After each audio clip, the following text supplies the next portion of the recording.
I'm the Astrology Boy. I'm Xylobones. Today, we are going to be talking about stereotypes and why they may have come around, if there's truth to them, if there's no truth to them. Yeah, we're just going to talk about all the stereotypes and talk about how dumb some of them are and how we've had experiences with others. Feel free to disagree with us immediately. You're wrong. You can't disagree. You But don't you're have wrong. that. Like, Yeah. it's... You want to know what my least favorite stereotype is? It's that Aries is selfish. That's one of my least favorites. Or Aries is, like, explosively aggressive or angry or violent. That's just not always true. No. But see, here's the thing, though. I think where this came from is there is no anger as scary as an Aries anger in that moment. The reason they have the reputation for their anger, their rage, is because when they are angry, oof. I feel like that goes for Taurus too. It just takes longer for a Taurus to get there. They're peace loving, but an Aries is like, I'm gonna do something about it. Like, It's always so unexpected too, because the Aries is such a firecracker archetype of just like nothing, and then boom, a big pop, and it's shocking and it's destructive and it's scary, but then it's over. It ends as quickly as it began. But when it's in the middle of its destruction, ooh. and I think they are very often quick to react to things. They do tend to be reactionary. I think that's where they get the... But, like, it's the same with confusion or sadness or joy. Like, any emotion, they're quick to react. Pretty much. How about the stereotype that they are athletic? No, that's not true. I don't think that's just from having Aries? just having Aries. I don't think is enough to dictate athleticism. No, I do think that they tend to be aware of their bodies, but also not like that necessarily. So I do think they tend to be quite like physically sensitive. I do think they tend to be... Well, I wasn't going to say healthy, but... Well, actually, statistically speaking, the people who have heart failure, who are more likely to have heart failure, have Aries placements. My guy, Michael Burgeon, his book, he talks about it. He did, I think it was 16,000 birth charts. Heart issues, Aries. And baldness. It is a stereotype Baldness. that Aries energy is bald.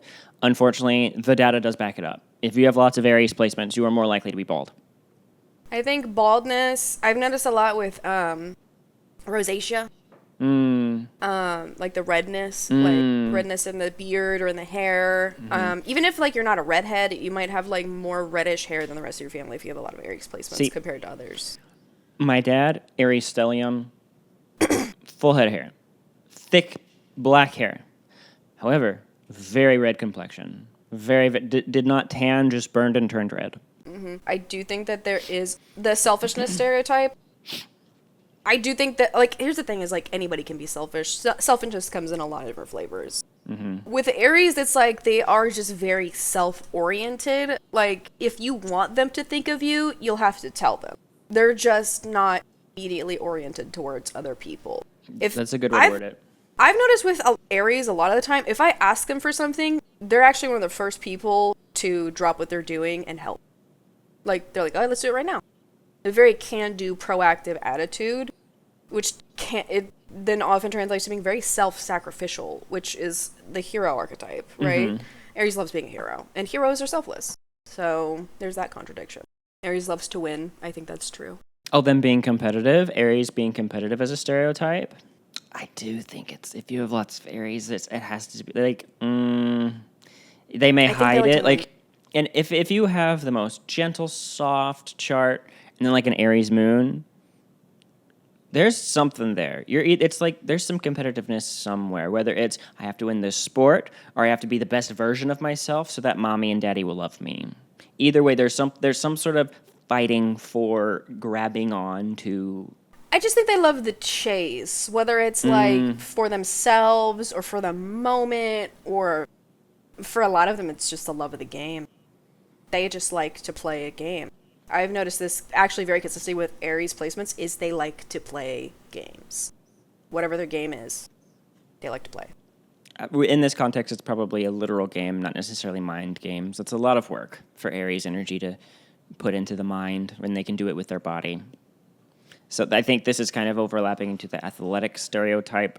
It's not necessarily athletic. It's just video games. Expressing myself in a physical outlet. I know plenty of Aries that do not play sports. They love video games. Board games. Like, they just want to play. They just want to play a game. It doesn't matter what it is. It's like, sports off the table, they'll find another one. Aries Like Mars chess. is probably very athletic. Aries Mercury probably is going to do the video games and the chess and stuff. That's my brother, an Aries Mercury, and then my boyfriend is Aries Mars, and he's more of the athlete, but he also loves video games. Because when he plays video games, he wants to melee everything. He's like, you know, he's rolling in there with guns blazing. Doesn't matter what kind of game it is. That's an Aries stereotype. Guns a-blazing. Guns blazing. He's running in there. Those are Aries stereotypes. Taurus stereotypes is they are lazy and they love money and comfortable things. Like just doing nothing and sitting there and doing nothing. I don't think that's true. Mm-mm. I mean, I know every Taurus to love a good nap. Oh, yeah. I think. Never met a Taurus Mars that didn't enjoy napping. Loves a good quality made thing. Does it have to be expensive? No. They don't care about how much money it costs. But I've actually, all the Tauruses I've known have been some of the hardest working people I've ever met. They just know when to quit. Like, but they also know when to start, where they're one of those people that's like, I'm showing up on time, I'm here to work, and I'm leaving at 5 p.m. Like, taking my lunch break for 45 minutes, just like everybody else does. Like, they're just very methodical. I think a lot of Tauruses, they don't need to have bougie things, but they are not going to turn it down if you give it to them. This is valid. I think another stereotype is they like playing in the dirt, playing outside, hugging trees, planting a garden, being one with nature. I do think Tauruses like being outside. I do think the stereotype is true. Actually, yes. I don't know about getting dirty, but being outside. They like to be outside. Some of them might prefer a greenhouse or like a botanical garden, but I think it's the appreciation of nature seems to be pretty consistent. Tauruses being controlling, that's absolutely true. I've never met a Taurus. Well, see, the thing is like, if you're on their agenda, you're their property now. If you're in your lane and they're in theirs, they don't give a shit what you're doing. They're like, I've literally never looked over the fence. They don't care. They love food. They're very aware of food. They're very aware of their food. That's all I could really say. For instance, I've known a lot of Tauruses in my life. Most of them love food. Most of them like engaging with food in a tactile way, like from all angles of food. Whether it's like fine dining, we're gonna go to a taco truck, we're making bread, we're making dinner together, whatever. Like all of the things that food has to offer, I think it's a playground for most Tauruses.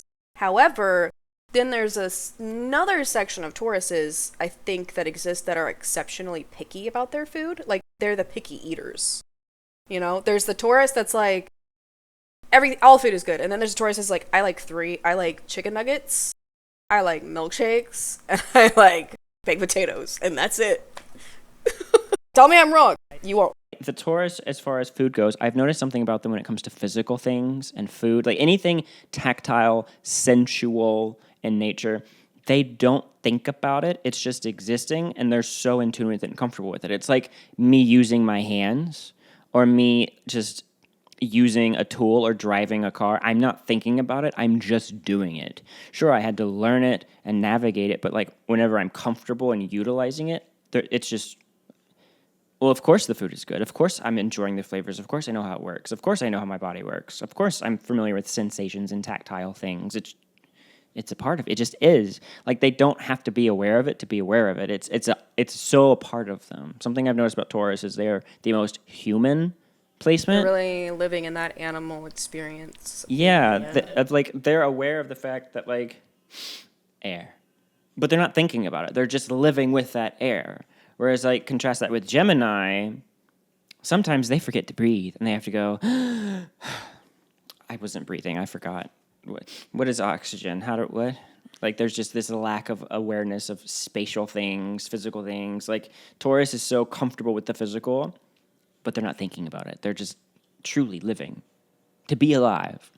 I think they're very aware of their level of comfort in time and space. Like, that's why they're so, like, hyper aware of food or what they're wearing. It's like, everything is a sensory experience to them. It's a constant sensory experience which leads them to really highly develop their likes and dislikes and be highly opinionated people. Which is why, like, they know to their core and analyze their experiences on a sensory level. So, like, telling a Taurus, like, oh, you're gonna like this, if they've already decided that they won't, it's probably they probably have a good reason. Like, I was watching this video from another creator that was talking about how ask your autistic friends if they have Taurus placements because of sensory issues. And I was like, Taurus is being obsessed with a playlist. That stereotype is also true. On a side note, I don't think I've ever met a Taurus that was poorly dressed. Like, just really, really badly dressed. Honestly, that's so fair. I don't know that I've ever seen that. Now that I'm thinking about it, oh my gosh, Taurus is like looking good. Gasp, Earth sign likes to look good. Now, do they have their comfy clothes? Sure, but if their comfy clothes are often like, it's like a set. They have slippers. They're going to have a collection of ties, 200 different ties, all for different occasions, all fancy, all nice, 7 different khakis, so many different shirts, and then they'll have their at-home clothes that are these pair of boxers that they've had for 10 years that have holes in them, not even working as functional underwear anymore, and then a t-shirt with so many stains. It used to be white. It is now cream with splotches of rainbow. But anyway, Taurus is having beautiful voices and just being beautiful in general. That is not a true stereotype. I've seen plenty of ugly Tauruses, and I've heard lots of Tauruses who cannot sing. Taurus Mercury, and their voice is terrible. I'm so sorry. I've known a lot of Tauruses who can't sing. I'm a professional musician, and I've had so many people go, oh, I'm a Taurus energy. I have Taurus placements. I'm a good musician, and I've heard some of their work. I've heard Taurus placements say that about their singing voice. I think it's just that they like the sound of their own voice. It's not that it's not a bad, nasty voice, but I would not listen to you. You're not Adele. I don't want you on a stage. I wouldn't feature you on one of my songs. So, like, just having to... Sure, Taurus, traditionally, does rule singing, and Venus rules the throat, the ears, stuff of that nature, the arts, Neptune as well, but... Just because you're a Taurus moon does not mean you have a beautiful voice. Please stop singing. I don't like it. It's funny because I've actually met a couple of Taurus Mercuries who, like, insisted they could sing. They could not. I'm like, we are ending that stereotype right here, right now. Not all Tauruses can sing. Not all Tauruses are talented. You're allowed to like singing, okay? You're allowed to like singing, but, like, just because you can hit a pitch does not mean that I enjoyed it, that everyone else's ears were enjoying it. It's okay to be an ugly Taurus. So Gemini stereotypes. Oh, wait. One of the stereotypes about Taurus is being loyal. That is true. I've encountered that to be very true, actually. I don't have data on that. I'm going to end that on a good note because I do like Taurus energy. I find it very pleasant to be around. So I could say from a negative perspective, it's not that they're loyal. They're too lazy to go and find a new friend group. I think it depends on... So Gemini stereotypes. They're unfaithful. That is garbage. That's garbage. Lie. Because you weren't able to keep their attention and they didn't want to be in a relationship with you. You were dating a Gemini, and they were like, nah. You were just dating. It wasn't official. No papers were signed. They didn't cheat on you. They were dating other people. They were dating around because you were boring. Sorry you're boring. Geminis talk shit behind your back? Absolutely they do. Now, we need to define what talking shit means. Hold on. They will also do it to your face. They will likely do it to your face. The Mercuries 100% will. 100%. If it's No doubt about Gemini it. Mercury, they probably Anything will. a Gemini Mercury is talking about behind your back, they will tell you to your face. No sugarcoating. To your face. They just got to get it out there, though. That's part of the thing. Yeah. It's like, it's their therapy, just talking. They can keep a secret if they really need to. But like, unless I don't have data on that. unless you specify, keep this private, keep this a secret, they'll talk about anything. They do not care. That is unfortunate. Well, yeah.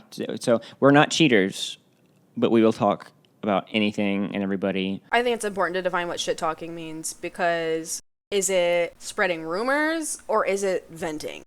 Usually for a Gemini, there's no lies there. Usually they're just... There's no lies. It's something you did that was stupid.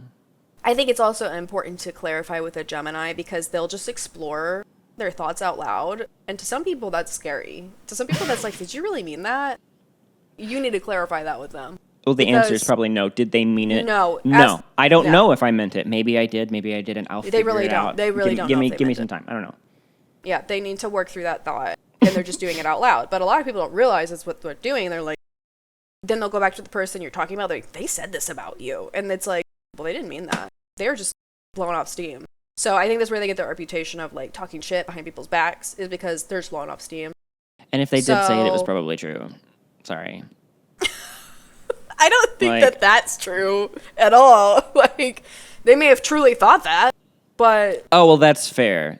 Well, hold on. So from my experience with Gemini energy, if I'm going to talk about it behind your back, I'm going to say it to your face if necessary. Now, the thing is, it's not always necessary to say it to your face. But me personally, I also have my Cancer energy in mutual reception. So I have a moral rule where I'm not going to talk crap about someone unless I could say it to their face.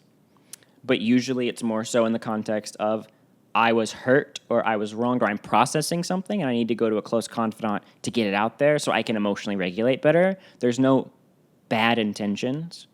But there is some times to where it's like I need to get it out there so I can go back and tell them my grievances type of deal. And Gemini's not good at doing that by themselves in the context of just thinking about it. They got to talk about it. They got to get it out there. They got to write it down and practice it, or in the moment let it out. But sometimes in the moment letting it out is not always appropriate. And that is a stereotype of Gemini. Sometimes they say some things that they really shouldn't have. Because they're exploring their thoughts. So yeah, that is true. They do say but things. It could be offensive.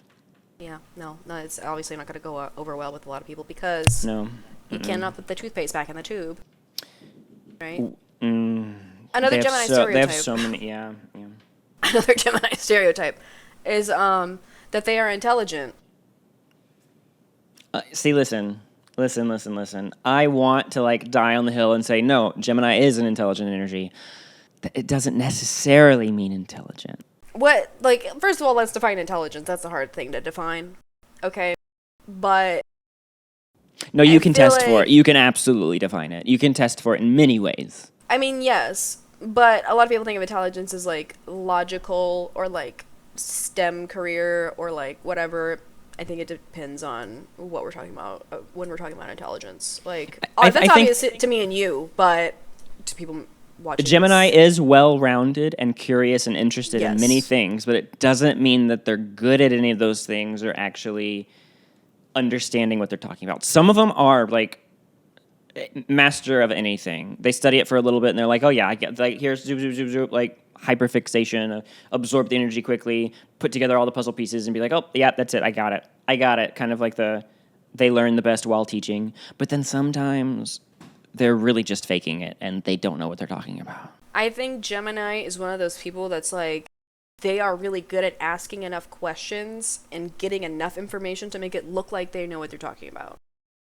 And it makes them come across as intelligent. And then in other cases, that asking a lot of questions is how they end up with the knowledge. You know? I was literally going to say that. It's like, that's both a sign of they're very intelligent or they're not. Because Gemini can be it's hard to tell. There's a stereotype they can be a little sneaky, tricky, tricksters.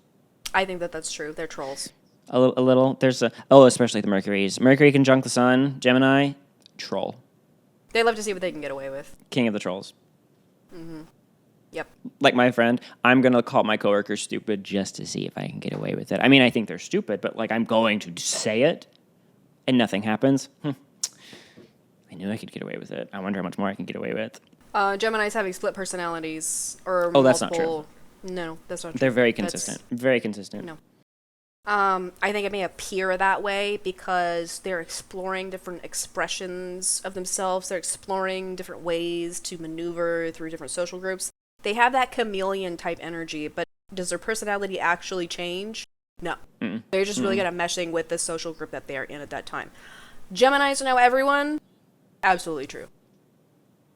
I've never met a Gemini that was not... Like, if they had a Gemini moon, rising, sun, Venus, Mercury, any of them really, they seem to be, like, exceptionally well connected. Like, I'm like, how do you know this person? Like, Well, see, here's the thing. Kind of like how you're like asking all those questions and seems like you know everything and know everybody. If I've met you once, if I've seen you on Facebook as like a mutual friend, but I've never met you, I know you. So it's partly true, partly not true.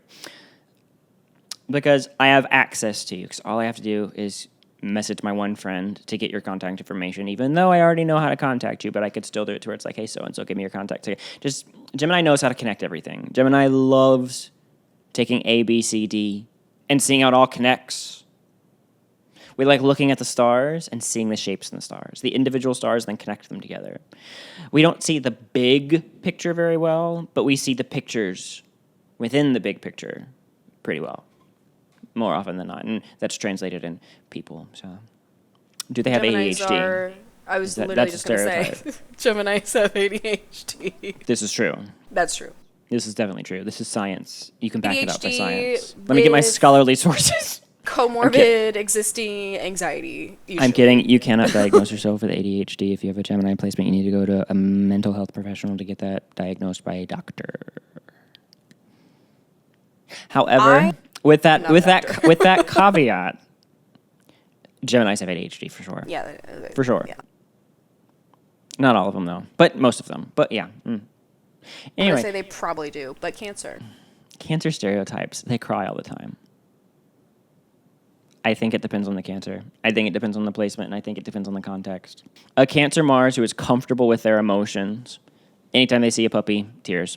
Waterfall. A Cancer Mars who's a little more standoffish or maybe has placements that indicate more privacy, you'll never see them cry. They're going to express their emotions in some sort of other physical outlet. But I do think some of that stereotype is that there is this empathy and the sensitivity that comes with Cancer. But to say, oh, you're a Cancer, you must cry all the time, I think that's a stereotype. And they take it personally, which is another stereotype. They take everything personally. That's true. It's true. That they do take everything personally. I hate to admit it. It's so true. Cancers love their mothers. I've never seen that to not be true. Well, I'm not saying I don't love my mother, because that is not true at all. I love my mother. Well, okay, darn it, maybe it is true. Not in a weird way. Most people love their moms. See, that's a thing. That's a thing. Cancers just tend to be more attached to their mothers. Well, I think don't know why. Cancer energy in men, I think they feel more protective towards their mothers if they're a man with Cancer placements. If they're a woman with Cancer placements, they might feel more sisterhood with their mother as they get older.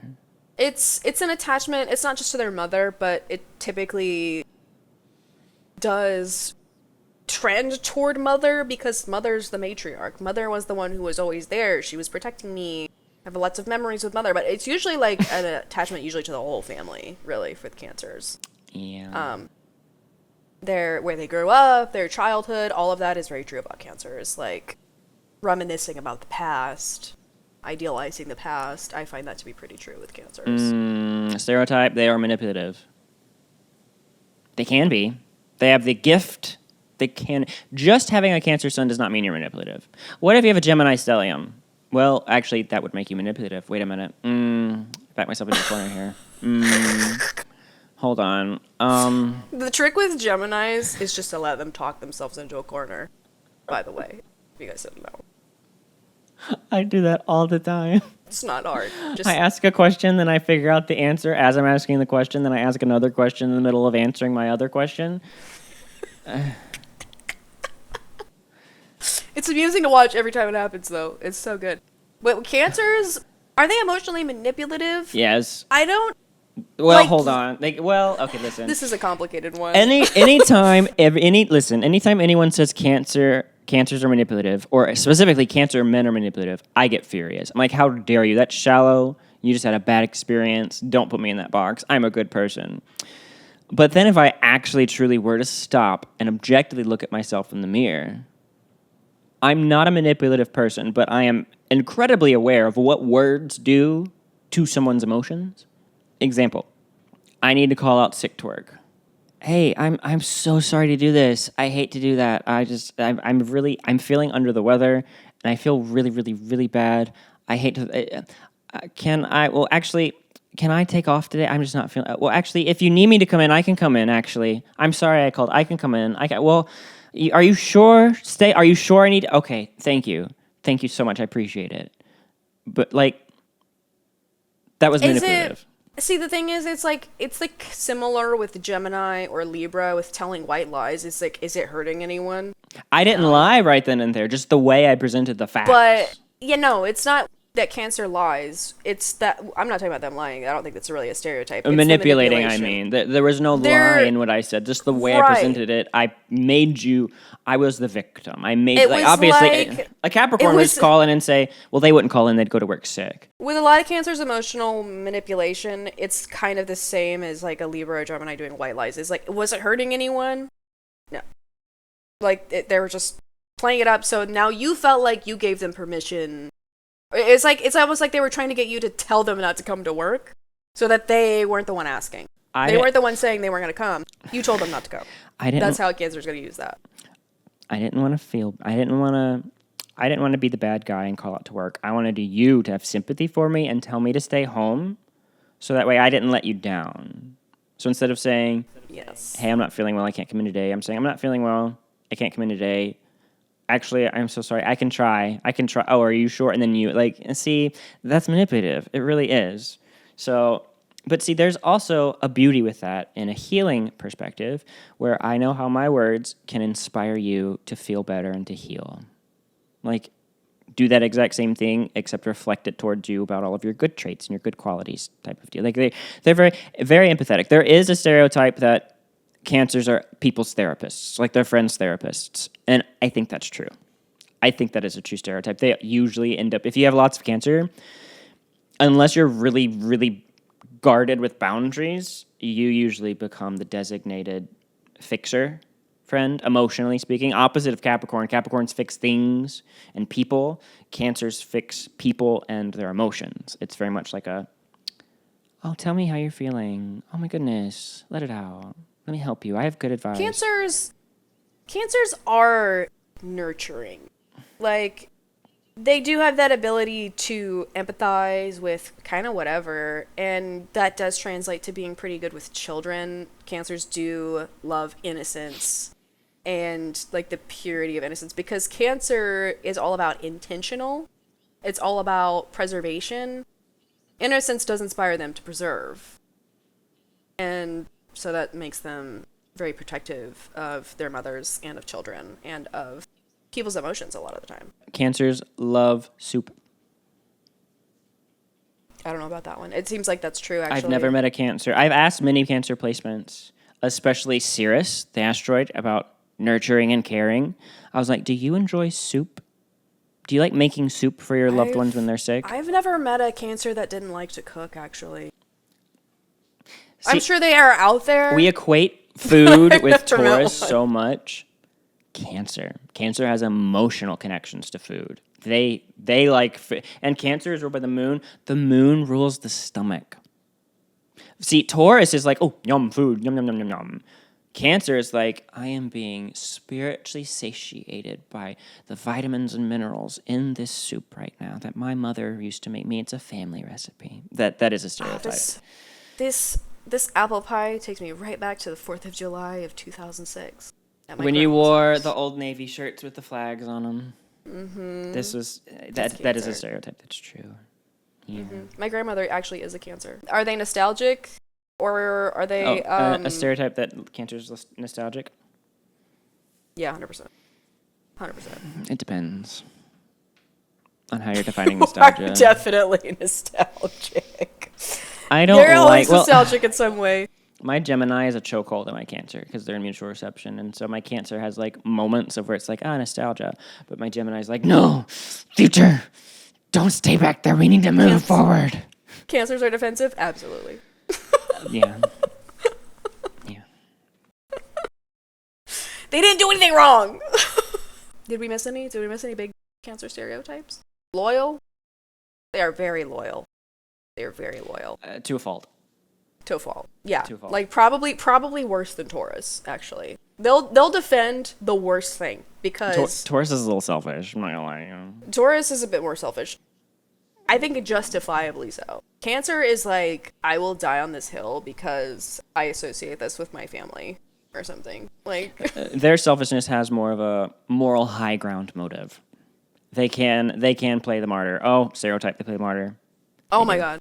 They do. I'm sorry. They do. I'm so sorry. Listen, do not use this as fuel for your Cancer hate. Because Cancers are beautiful and you back off. Listen, I actually genuinely feel bad for people who have never had a Cancer friend. If you've never had a Cancer friend, let me tell you something. You should probably find one. I don't think you've ever had anyone care about you properly. I don't think you've ever experienced love and empathy if you haven't had a relationship with a Cancer. I don't think you've ever really been seen, actually. So. I'm joking, but like seriously, give it a try. She's Throw not some joking. sensitivity. Anyway, let's go on to Leo. Leo stereotypes. That they're narcissistic psychopaths. No. Well, actually, hold on. No, I think a Leo who is everybody can be a bad person, but the way that they hide it or disguise it is different. But if a Leo is a bad person, there's no hiding it, so it's very obvious. And I think that's where that stereotype comes from, because a Leo is all about authentically being your most truest self, and that can be super humble and just powerful and great, or super insecure and awful and terrible, or super boastful and prideful and arrogant. But if you are someone who has diagnosed personality disorders and you are a Leo, you're not trying to hide those disorders necessarily. So if you are narcissistic, a narcissistic Cancer is going to be like the cliche mother-in-law who's like, I stayed up so long for to make this meal and you're not having it. How could you hurt your mother? It's like the toxic mother-in-law who's married to her son type of deal. But then a Leo, though, straight up the whole I'm invincible narcissist. It's such a cliche. So cliche. So I think that's where it comes from. Just to have that personality, just to have a Leo placement does not indicate narcissism in the slightest. Because Leo indicates expressing yourself. Everybody needs to express themselves. That's not narcissistic. That's being yourself. However, if being yourself means you show us just how crappy of a person you are, a Leo is going to really burn you bad. Very bad. Yeah. Leo's being confident is also This is not true. Exactly what I was talking about earlier. If they are insecure, it's so in your face and obvious. But if they're confident, it's true confidence that can appear like arrogance. But they're not always confident. That's Usually when a Leo is insecure is when their confidence comes off as arrogance. That's such a good... Oh, I'm so glad you said that. That was so beautiful. Because Leos love to look confident. They love glamour. It's true. I've never met a Leo that doesn't enjoy, like, presenting in a glamorous way. Okay, here's a actually terrible Leo stereotype, is that they like attention. Like, everyone to be watching them. That's not true. They don't want everyone to watch them, but I do think there is a certain aspect of they do enjoy attention. Like, when they want attention, they want, like, full attention. Do they enjoy attention? Yeah, but do they want to be the center of everyone's attention? I don't think that's true. No. I don't think that's true. What Leo wants is to be seen. They want the spotlight by someone. And that might be the whole room for some Leos, but that might just be one person for other Leos. More really introverted what they Leo. need, yeah, really what they want or need and what they're trying to get is appreciation. They just want people to say, good job, or wow, like they want people to say wow, or someone to say that's great, thank you so much, or like it's really just appreciation that Leos want more than anything. They like usually being will celebrated? reciprocate it. They'll reciprocate They will. it. They're very enthusiastic about reciprocating it. I don't know if a Leo's ever made you feel special. It's one of the most giddy experiences you'll ever have in your life, is when a Leo makes you feel special.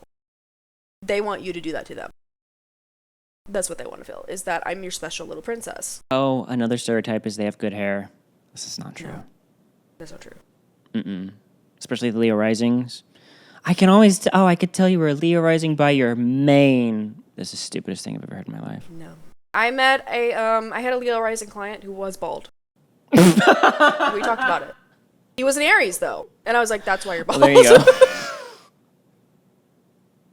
Because I think he actually knew that stereotype was coming, and I was like, well, you're bald because you're an Aries. But it's an emphasis on the head, it's emphasis on the hair if you're a Leo rising, and if you have Aries placements, that will probably likely mean that you're bald. But it was a shiny bald head, huh?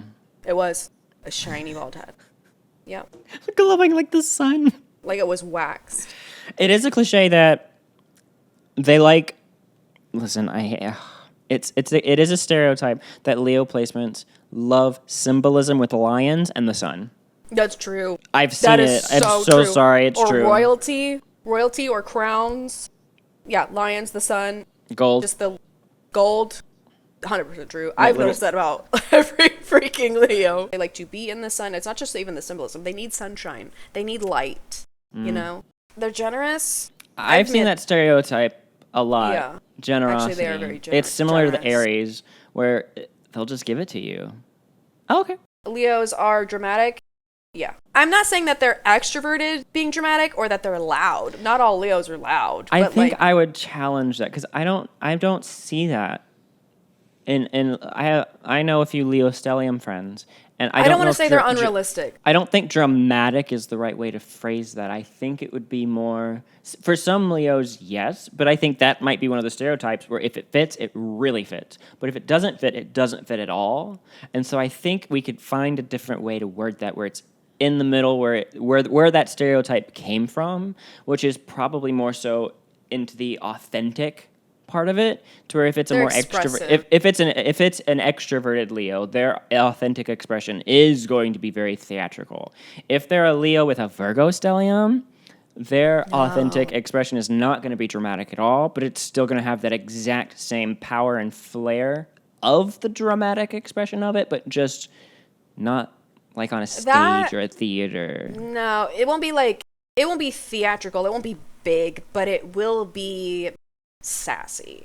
You know what I mean? Like a Leo Virgo is sassy, whereas a Leo Cancer might be more dramatic, or a Leo Gemini might be more extroverted and dramatic and flamboyant, if you will. But like then if you go the other way, it's more sass. It's more, they're gonna just throw you a one-liner, like, or they're gonna tell you a lot of layers to the situation with emotions. That's like more normal. I've met a lot of Leo Virgos. I wouldn't say they're dramatic. They just like to express themselves very colorfully, very articulate, very, like they're very, the words they choose are almost entertaining in themselves, if that makes sense. I don't know. Am I making any sense? I don't know. I don't know. When you give my energy back to me, I'm very confused by it. I'm like, why are you giving me a deadpan expression? Me? Oh my God. Yes. I'm like, this is what you look like sometimes. I know, but when people do it to me, I'm like, did I say something wrong? You should smile more. You're too pretty to not be smiling more.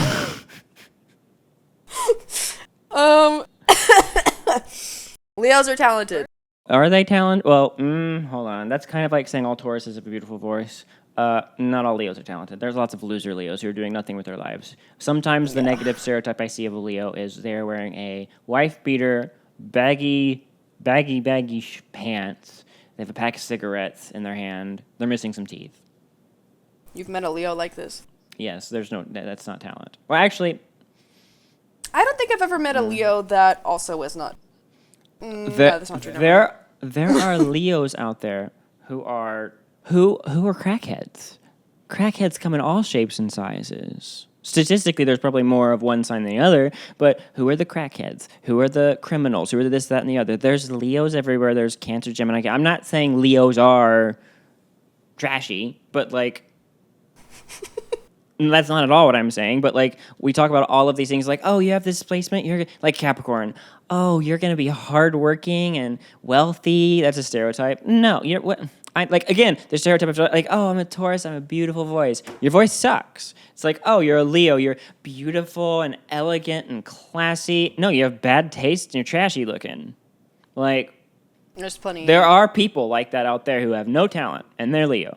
Now they could get talent. I'm showing a really harsh part of my personality right now. My Cancer is kind of getting sad, actually, but this is the reality of life. Sometimes people are bad people are ugly, people aren't talented, and that's just life. What do you do? And they don't want to be anything better. That's not my fault. I can't fix that. I wish everybody tried to be the best versions of themselves that they could be, but some people are happy with wearing clothes that stink, and they have access to a washing machine. Some people are in poverty, and that needs to be changed, and we need to fix that. But then there's other times where it's like, no, you just have a bad lifestyle, and you don't care. Some people just don't have talent because they've not invested into anything. I think maybe a lot of Leos... There could be a lot of Leos out there with undeveloped talents, like unrealized talents. I mean, but that's probably all of us, right? Would that not be anybody and everybody, not just Leo? Yeah, that's where I think that stereotype of creative and artsy comes from, which... I think maybe Leos are highly attached to their talents. I think that might be what it is that their identity... I think because it's identity-focused. Leo is very much about, this is my identity, you can't take it, you can't change it, only I can. Look at it and love it. I do think they tend to be creative, but that could be creativity manifests in so many ways. That is very subjective. I think that's a stereotype. That is truly a stereotype. Just to be a Leo does not mean you are automatically creative. More or less than any other human is just born with natural creative gifts. I think they tend to express themselves. I think they tend to have some expressive outlet. Whether it doesn't mean they're good at it, but they do tend to be like more in touch with their inner child. And like having fun, which leads to that creative expression of like whatever they're doing with it. It could be card tricks. I don't know. Like, or it could be running an underground gambling rink. It could be that. Like, I think this is some of those like Leo has the most stereotypes in regards to the most broad blanket of statements that could literally apply to anybody. In my opinion. Yeah, like, but that is because you have nice hair and you're creative and you're expressive. Well, it's the ego's ego. Like, you know what I mean? Are Leos egotistical? Absolutely they are. Actually. Oh, that's so interesting. They've claimed they've claimed the stereotypes that anybody could claim. They've claimed the stereotype of being generalists. I'm the prettiest, I'm the smartest, I'm the most talented, I'm the best. Oh my gosh, that's so Leo. They're the senior superlatives. Yeah, no, I feel like Leo's probably really strongly, if you had a senior superlative, that's probably was your identity at the time. We've been talking about Leo for a long time, which is so Leo-coded. I think we need to move on to Virgo. Let's move on to Virgo. A Virgo stereotype is they are perfect. Sorry, it's true. They are. As a Virgo rising, I'm perfect. Obviously, that's not an accurate stereotype. I think the perfectionism comes from them being obsessed with this, putting on a show of, I have my life. It's like a Virgo wants to be good enough, but they could never be good enough. So to be good enough, you have to be perfect, but you can't be perfect. So there's always this moralistic fight with a Virgo, and that's where I think they get the stereotype of them being always right. They believe they're always right because they're trying so hard to be right, but they're not always right. That's the problem. Usually, they can't, like a Virgo Mercury, they're probably right. Let's be real. But when they're not right, they'll never admit they're wrong, which means they're really wrong because they're not willing to be wrong. They're not willing to not be good enough, which means they'll never actually be good enough because they have to first accept that they're not good enough to be good enough. And then when they're good... Anyway, yeah. Virgos are critical. Yeah. This is true. I've been very critical this whole video. I mean, we both have. But we both have Virgo placements. What are you going to do about it? You're Virgo Venus. We wouldn't... we wouldn't have a podcast about astrology and like talking about the stereotypes. If we didn't have Virgo placements. Can I be honest? You know what I mean? Like, we love putting things in boxes. And now we're just talking about which boxes suck and which boxes are good. I love putting things in boxes. I love being critical because things get better when we criticize them. I don't want to break them down. I want to polish them to be literally perfect. It's terrible. There's crippling anxiety with Virgo. A cliche, a stereotype, Virgos are... organized. What is that? I have a label maker. They're organized. This is my label maker. Usually they are. Usually Virgo has organization. Well, hold on. Wait. No. It depends on the Virgo placement. Virgo Mars, very organized. No. Listen. Virgo Mars, very organized. Virgo Mercury, mentally they're organized. Maybe physically, it just depends. Virgo Rising, just by itself, not organized at all. Not even a little. I think maybe for the purpose of this podcast, we should try to make the stereotypes off sun signs, just to keep it cohesive. We are way too far down this. Way too far gone for that. Not really. We've talked about the... Well, then sun signs, then there's... I mean, barely. Well, then you can't talk about anything in regards to just the sun sign, because the Mercury and the Mars... I was including every single archetype and every single placement, because... I think we are in our heads, but I think in this podcast, we're saying Leos, we're saying Cancers, we're saying Virgos, we're saying Tauruses. I was assuming people were reading between the lines. Are we being a Virgo stereotype in this conversation right now? Literally right now, that's what we're doing. We're trying to organize our thoughts before we even had them. That's what I'm doing.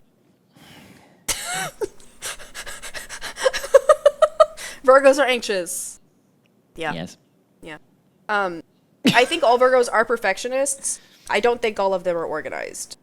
I agree. And I don't think that is limited to... Speaking on sun signs, yeah. I mean, I've met plenty of Virgos that weren't organized. I do think that you're right about the Virgo placement is what dictates whether or not a person is organized. A Virgo Mars has the ability to be very organized in their outside world. A Virgo Moon, probably a disorganized mess. I'm not going to lie. I don't know. I think Virgo moons, in my experience, have been very organized. I've known because a Virgo... it's like they're natural. It's like they're not comfortable unless it's like scheduled, organized. Well, Virgos are clean. That's the same as... See, that depends, because a Virgo rising friend of mine with a Virgo Moon and a Virgo Mars, very organized. A Virgo Moon friend of mine with like Leo energy, and I think it was Capricorn? No, it was Aquarius. They were not organized. They were not organized in the slightest. They just had an anxiety disorder. They were very messy. What is the Virgo? Hey, question. What does Virgo do if it's not organizing for you? In your own chart. For me? No, in general. If you have Virgo placements and you're not organized, what is the Virgo placement doing for you? I'm just asking. Oh. Is it keeping you healthy? Is it making you work hard? Virgos are hard workers. Well, no, I think that's actually a false stereotype. I don't actually think Virgos like working. I think Virgos are just willing to do it. They also believe that they're the only ones who can do it right. Yeah. That's a stereotype that I think is true. The stereotypes about Virgo come from Virgo wanting to fix, wanting to solve problems, wanting to create ease of function. Functionality is what Virgo is about. So if organization is not causing functionality for the Virgo, they're not going to organize. If being clean doesn't create health for a Virgo, they're not going to clean. You know what I mean?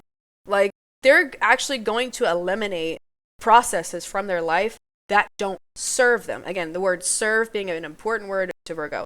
Are they willing to serve? If you ask a Virgo for help, will they help? Most likely yes. I'd say most likely yes. They do like to serve. I've met more Virgo placements that do volunteer work probably than any other sign. Maybe Aquarius being maybe more than that. But Virgos, maybe equally tied. I'll say that. They like to volunteer. I think it's a stereotype that they have sensory issues and they're a little OCD. unfortunately, I do think there is some truth to that because there's something in my teeth right now that's been bothering me for 45 minutes, and I'm gonna get it out now. OCD, not to be confused with the actual disorder. Oh no, the disorder and the stereotype. I do think that if you have more Virgo placements, but you might tend to have more. We're not diagnosing you, but likely. if anybody was to struggle with, I have to go make sure that the oven is turned off. I have to spin around in circles 2 times so that my shirt fits comfortably and I can go to bed. It'd be Virgo. Virgo's very preventative. They do tend to be very preventative. They're very. They do tend to think a few steps ahead. Yeah, did we lock the doors? Are we sure? Did we lock the doors? Did I pay that bill? Did I pick up? What time did I pick up? What time did I pick up Susie from school tomorrow? I need to check again before I go to bed, so in case I forget. I'm picking her up at 3:45. Okay. Wait, what? It's 3:45. I need to make sure it's 3:45. Is it 3:45? Okay. Are Virgos neurotic? Yes. Yeah. Yes.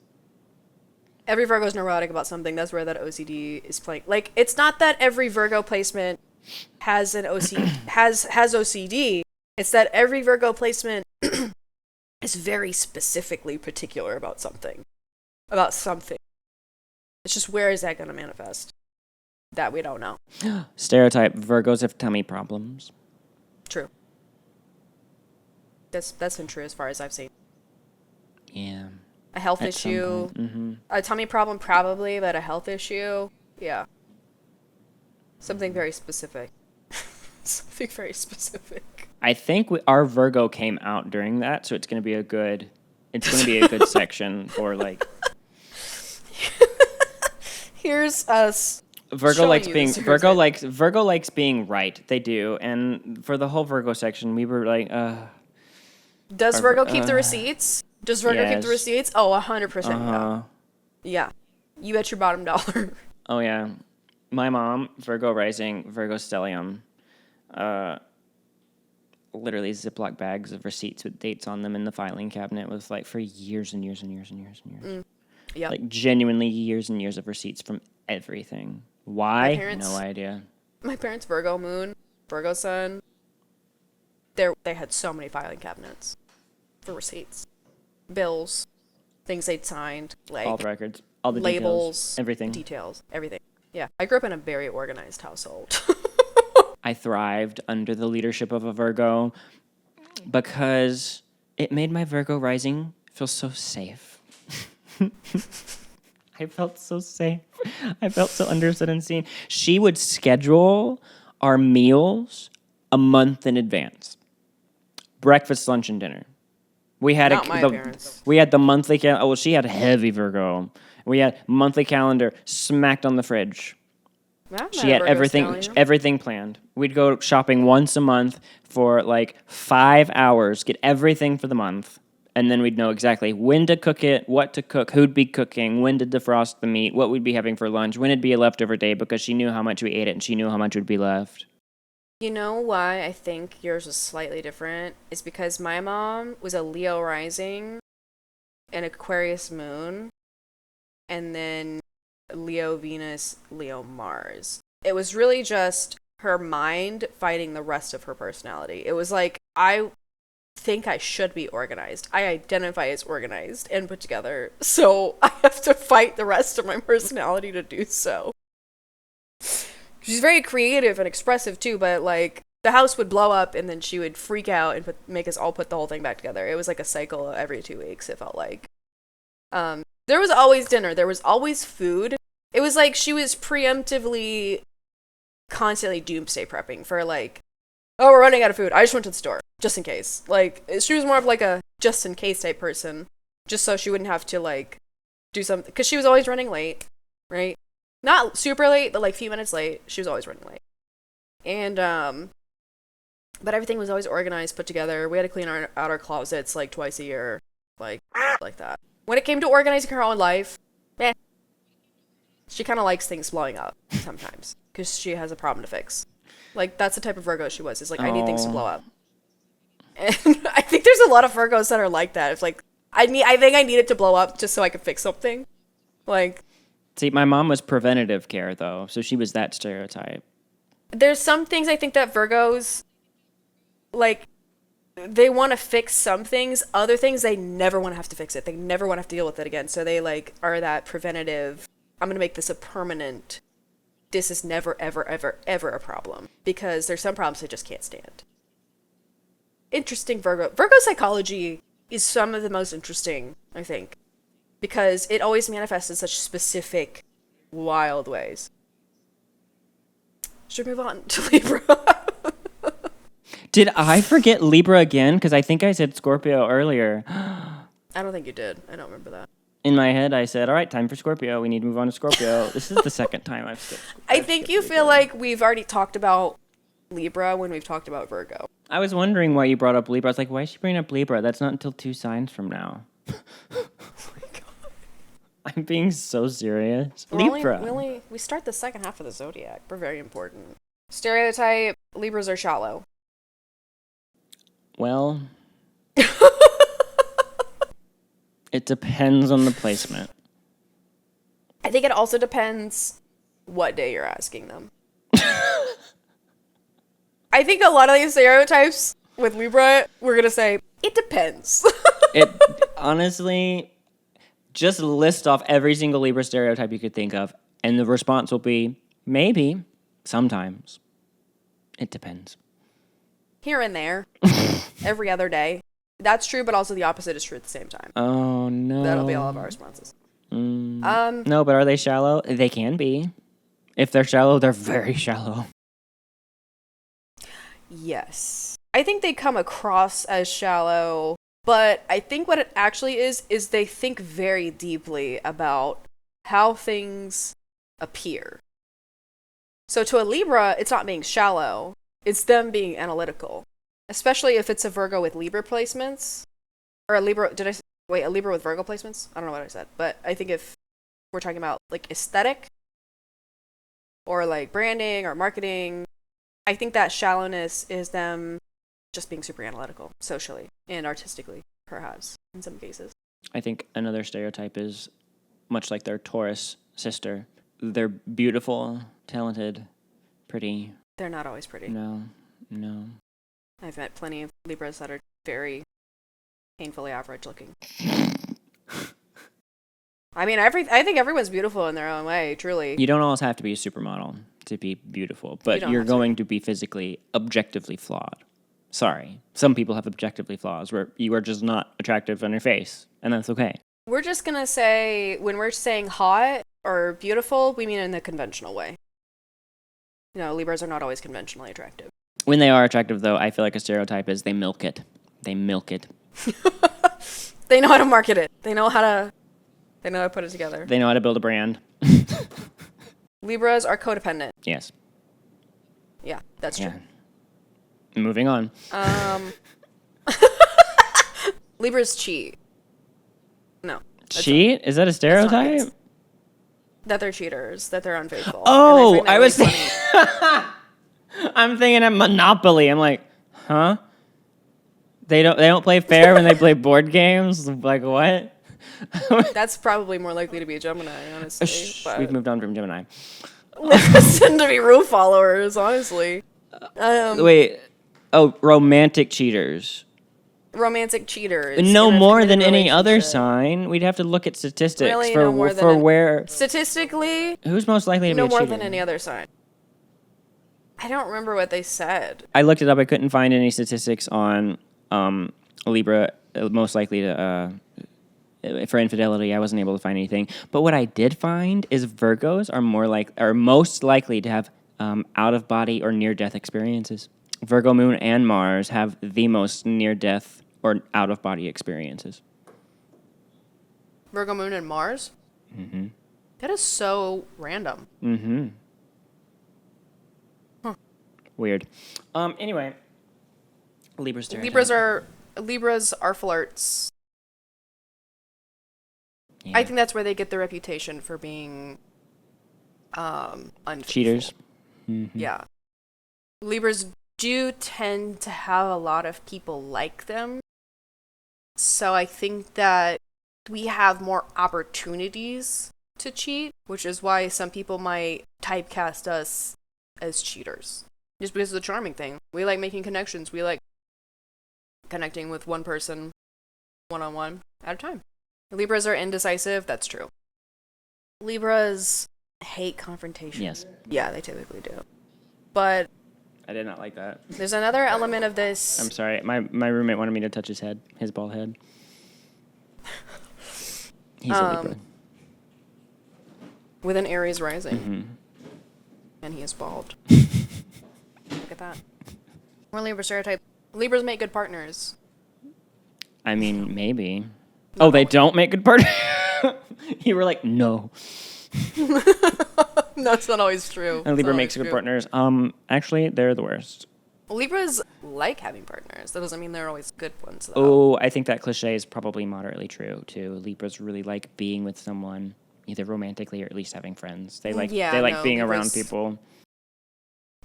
Libras are fair. Maybe. I don't know. Sometimes. Actually, Libras typically are pretty fair. They like if they don't have a dog if they have a skewed version of what fairness is, it's not going to be objectively fair. Right. But if they have no dog in the race, no horse in the race, whatever, then probably they're being pretty fair. They do have dog races, so it's okay. The Greyhounds. Yeah, they do. They have dog races. I love that this is the first one you came up with, not horse races. Libras are social. That's where I think it's not necessarily a true stereotype, because you can enjoy being with people and not be an extrovert or a social person per se. Like a fourth house Libra energy? Mm-hmm. No, that's not social.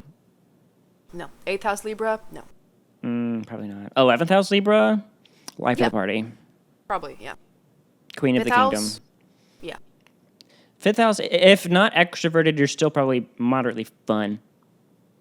Yeah, you enjoy hanging out with friends, and you probably have lots of get-togethers. And that would also make Gemini rising, right? If the fifth house is Libra? Oh, yeah, you're social. You're friends with everybody.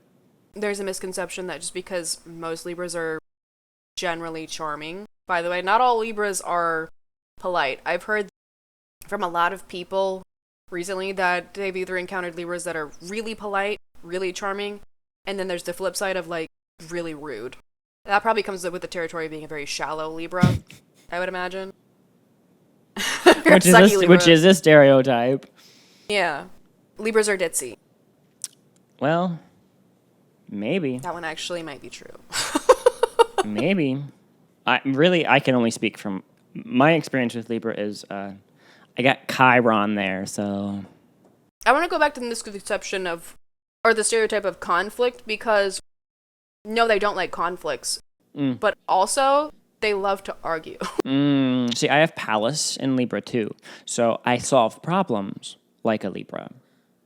So I understand the need for conflict as a way to resolve something. But to say a Libra is avoidant of conflict is a stereotype that I think is probably true to some regard, but then they can be confrontational, because sometimes confrontation is how you fix conflict. Libra is willing to go to war for peace. Let's say that. Because saying that Libras are conflict avoidant isn't the whole story. I think we're gonna move on to Scorpio. Scorpio stereotypes. They're dark, they're depressed. And brooding. They're always mad, but they're hiding it. They're obsessive. That's true. Well, yeah, that is true. And I think everything we just said is actually true as well. They're serial killers. They're stalkers. No. I do think Scorpios are obsessive. They are often very deeply passionate and intense people. Scorpios are, I think there's like this assumption that Scorpios are mean. And that's definitely not true. Majority of Scorpios that I've met are reserved. And I've also met the Scorpio type of like being extra super sweet. Like, I think that stereotype that Scorpios are mean probably came as an extension of the Scorpios being intense and obsessive, and that just power that Scorpio has was translated into fear. Because like, whoa, that's creepy, that's scary, and then it turned into like the monster in your closet who watches you while you sleep, which could very well be Scorpio energy, but I think it's evolved into meanness, I suppose. And I think protective, like a scorpion, they're not mean, but when they do stab you though, like it's poison. It's venomous. When they are attacking, they are vicious. Yeah, but they're not going to. They're not going to go and hunt you down. They're not going to go and just like start a fight. But if they are being mean, I do think they could probably be the meanest of the zodiac. Yeah. Like truly, because it's so it's gonna hurt personal. Like a scorpion sting, I've never been stung, but from what I've heard, burns, swells. It's bad. It's bad, and for some people, especially if you're allergic, it could kill you. Like the sting of a Scorpio is like brutal, but like you got to step on them, and even then, you can't really kill a scorpion by stepping on it. It's pretty powerful. You gotta like crush it, like stomp on it, not just step on it. Set it on fire, like. Scorpions are like cockroaches. They're like pretty invincible. Yeah. Terrifying. Also really scary to look at. Horrifying. That's Scorpio. Scorpio stereotype, horrifying. Scorpio stereotype, they're intimidating? No. Well, a Scorpio rising might look on the surface intimidating, but if they're like a Cancer stellium, they're big babies. I know a Scorpio rising with a Gemini moon and a Leo sun. Not a scary looking person. I guess it does depend on more of the details of Scorpio rising, because I think perhaps the Scorpio rising on that first encounter, not that they look scary or intimidating, but just the way that they move and carry themselves is so on that fixation energy, on that focus energy. And especially if it's a millennial, they're going to have Pluto in their first house if they're a Scorpio rising. So that Pluto is really making an entire generation of Scorpio risings. The way that they respond to anything, frankly, is intense. And then even the Sagittarius ones, because their second house ruler is in their first house. Or no. Their first house ruler is in their second house. So that Sag-Pluto energy is pouring into the first house regardless. So I think with Scorpio being... Well, that's all Scorpio risings, because wherever Pluto is, and even where Mars is, it's pouring into the first house. So I think that's where the stereotype comes from, them being intense or scary or intimidating. And to the degree of how intimidating it depends on other stuff. I do think the ones that are actually intense tend to be the Scorpio risings rather than the Scorpio suns, but... Oh, yeah, for sure. I've noticed that that's usually true about Scorpio suns, is that they're pretty intense people. No, it just depends what about. I haven't noticed Scorpio suns to be intense unless there's other Scorpio placements. Like Scorpio sun with like Sagittarius energy, it's like maybe the intensity of I'm exhausted at how much energy you have to run around and chase your dreams. Not so much as I'm scared to look you in the eyes, you know? No, it's like a intense of like, I'm training as an athlete. Like, if you have like a Sag Mars and a Scorpio sun, you are training constantly if you're like an athlete. You know what I mean? Like that type of intensity. It manifests in different ways. Like, Scorpio is a very committed, obsessive sign. Like, Scorpio suns do obsess. I've noticed every single one of them has an obsession with something, right? Whether you know what it is or not. It might be their career, but it might not be. But it's probably going to be... They're going to have some association with their 8th house. Is it a stereotype that Capricorn is misunderstood, perhaps? Is that a thing? Or like there's this depth to Scorpio that it's hard to really get to know them or understand them or comprehend them, or they're super complex and deep, mysterious. The mystery of it. They're stereotyped as like so mysterious, which with mystery comes misunderstanding. I think being misunderstood is probably one of the ones that Scorpios have projected outwards, like they claim that stereotype. Because Scorpio withholds a lot. It's not that they're trying to be mysterious. It's some that of them they're... do. But some of them are. Some of them like being mysterious. That they enjoy people being It's their super... aesthetic. People... Scorpios who are intentionally mysterious enjoy how much attention you're giving them. Like, they enjoy being a magnetic person like that. They're, like, Scorpio has that, and I think that leads into the Scorpio stereotype being sexual. Being highly sexual, being very sexualized. Being very sensually attractive and being very good in bed. First of all, I highly doubt that all Scorpios are good in bed. Oh, for sure. By for That sure, would- I mean absolutely not. Yeah, no. More so of them be interested in developing their sex life? Perhaps. Perhaps. But if they are, they're not gonna fucking tell you. Like, unless they're taking you to bed, they're not gonna tell you that. Scorpios being taboo, or liking taboo things. Eh. Or association with death. Depends. I think that depends. Depends. I think that one's like, Hit or miss. There is going to be something intense there, period. Usually their interests are the way in which they feel it. It's like, it's that scary intensity. Not like in a bad way, but if they're obsessed with the idea and fascination of death, that's where it's creepy. But if they love stuffed animals, that's not scary or creepy, but the way in which they're going to go about expressing their love of it, it's just passion. It's just power. It's just, ooh, okay, yeah, you like stuffed animals. I love my stuffed animals. There's just so like you can feel almost like this heat radiating off of them whenever they're passionate about something. Even if they're just going, oh yeah, I like stuffed animals. You can still feel it, even if they're chill about it. There's this. Scorpios are like, they're not always obsessed with the macabre or the taboo. It could literally just be about stuffed animals. Or with wood carving. Or with...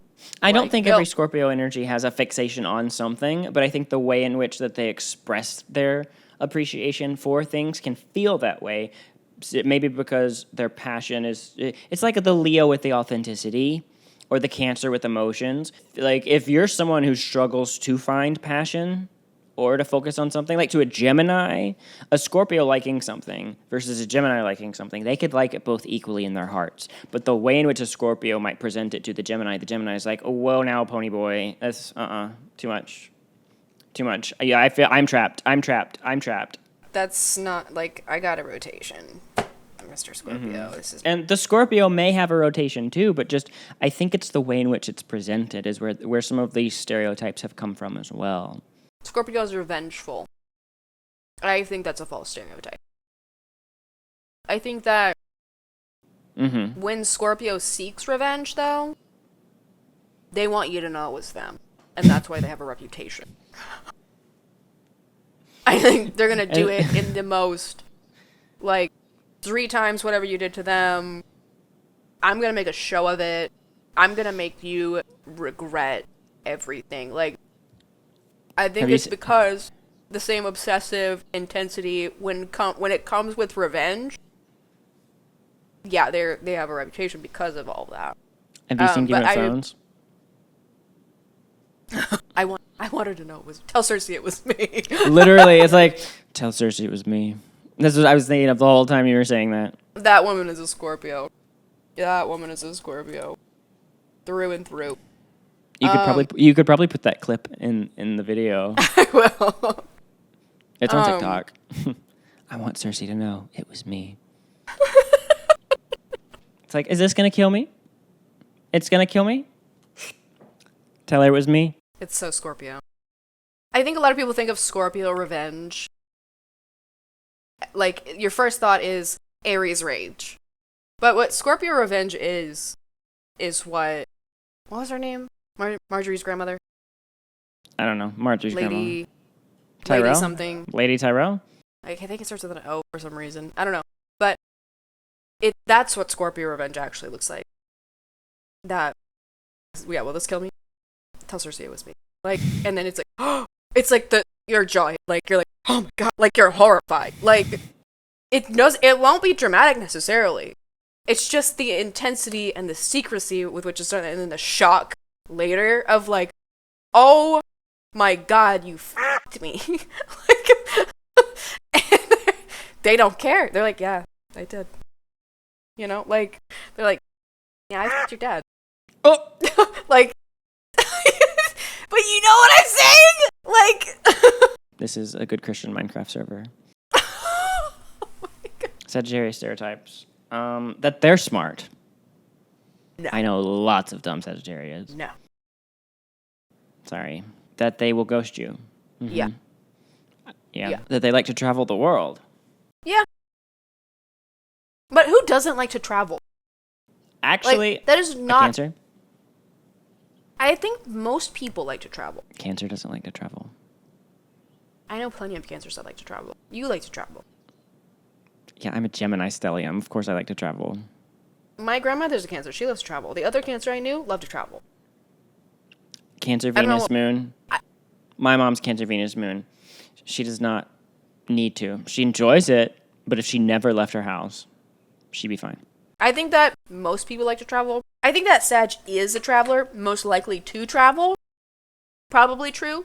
Mm-hmm. Probably comes from somewhere. I think I think you like to travel, so you assume everyone else wants to travel. But that's Me? not actually the case. Yes, some people don't enjoy traveling. They like going on trips occasionally, an hour or so away. But you and I are talking about traveling right now, about like going to Japan, Hawaii, Russia, London, Vietnam. Africa, Thailand. Vietnam, Hong Kong. Thailand. That's Mexico. Sagittarius. That is not everybody. Not everybody likes Canada. that. Most Sagittarius placements are like, you know what? Let's go backpacking through India. That's not a normal. No, not everyone wants that. Okay, maybe like people who want to go to Paris for a week. And that's very cliche though too. Yeah, that's what I'm saying. Like people who want to do trips, like I want to go to London. Most people would yeah. That's most. Most people want to do place. that. Sure. Or I want to go to New York. I want to go to Los Angeles. I want to visit Dallas. I want to visit L.A. I want to visit. Sure. Mexico. Like, if that's all you want to do, are you really a traveler, or do you just want to have some traveling experiences? I think you want to have a momentary vacation. I think you want a vacation. Sagittarius stereotype is they want to see and experience culture and the world and go to the rainforests in Vietnam and the Philippines. Yeah. And Sagittarius go sit down and have a meal with those strangers in the traditional way and eat the most random meals, the fermented slugs in banana leaves. Like let's do it. Sagittarius is not a vacationer. Let's make that clear. Sagittarius is a traveler, a Bilbo Baggins, Explorer. an adventurer, an explorer. They want experiences, and traveling brings those experiences. Like, they want to go hiking through the mountains of Tibet. They want to... I literally know a Sagittarius that when she got a divorce, she went to Hawaii and threw a ring into a volcano. Ah! Like, that's what I'm talking about. You know what I mean? By the way, this woman had a Pisces moon, Libra rising, Sag sun, Scorpio Mars. She threw her ring in a volcano. I wouldn't put it past her. The only thing that could make it more cliche if she was like riding on the back of a shark on her way to the volcano.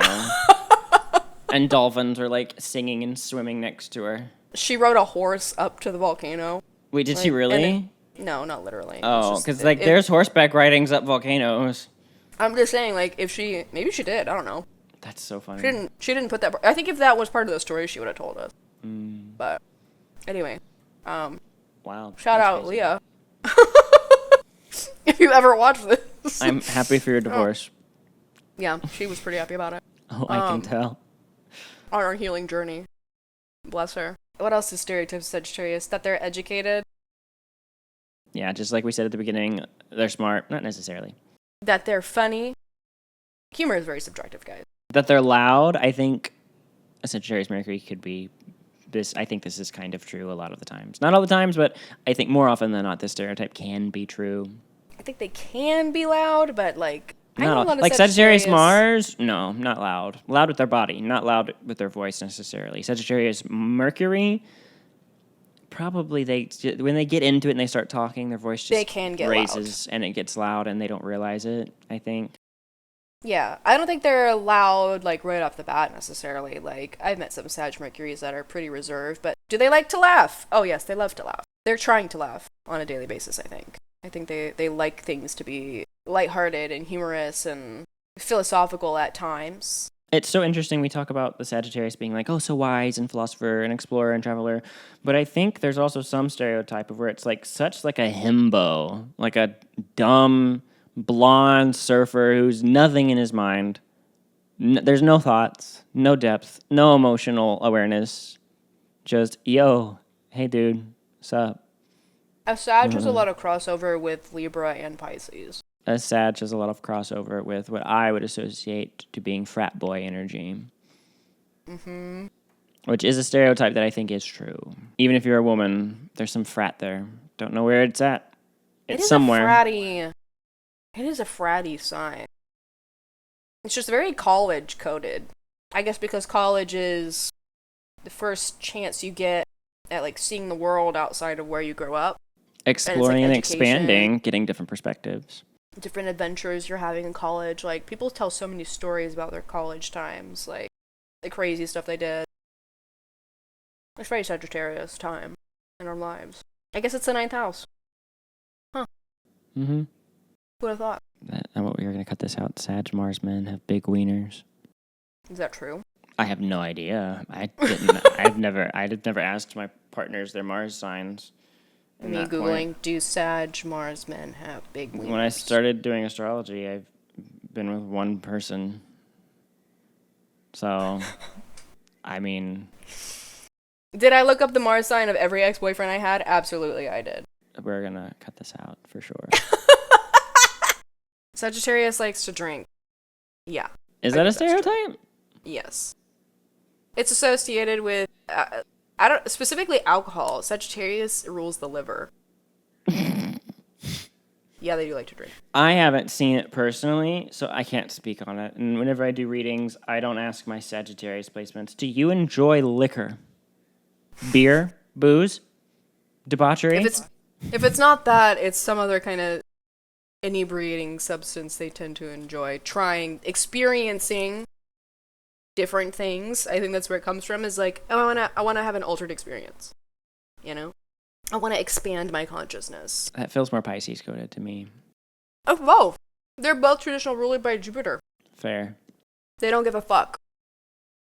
That's true. I've never met a sign that gave less fucks. It's the coupling of fire, the hot and dry, and the self, and also like the constant expansion. They always have to be moving on to the next thing, and when you're always trying to look at something from the bigger perspective, it's like, yeah, why would I give a fuck about this little shit?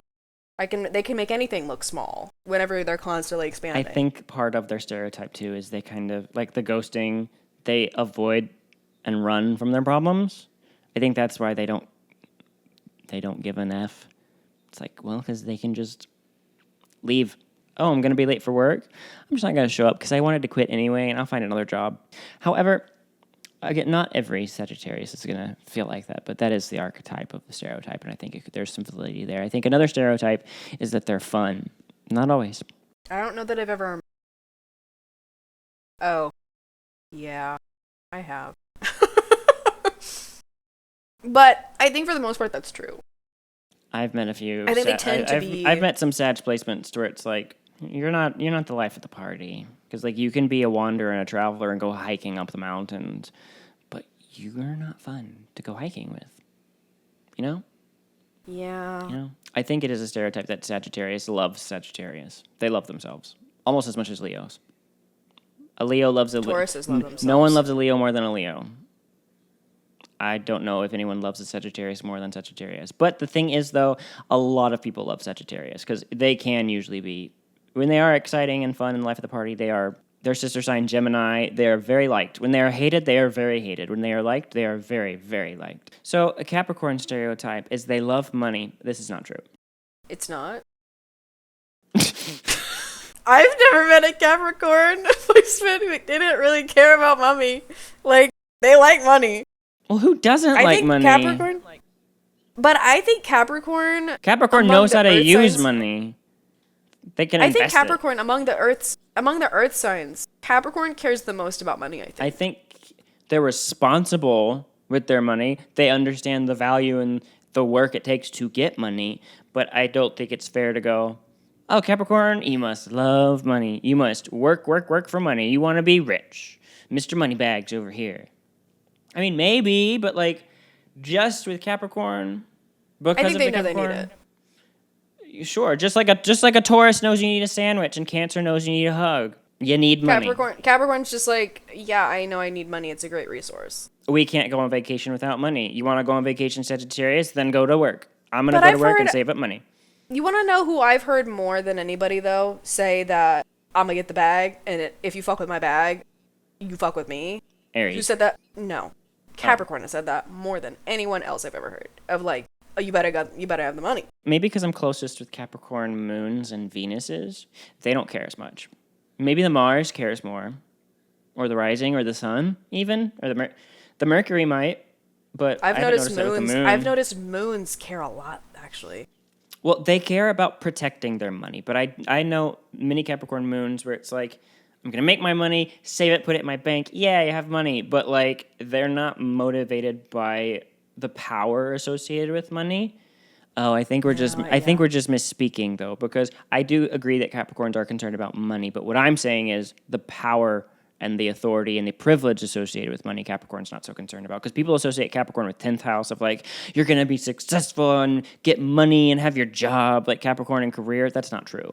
That's a stereotype that I don't agree with in the slightest. I think that Capricorn does tend to idealize societal prestige, though. I mean, that is what the sign is about. Success versus career, success versus your job, success versus, like, to enjoy being successful doesn't mean you want to be the most powerful person in your company and be a CEO, boss babe. Like, people look at Capricorn and go, oh, boss babe.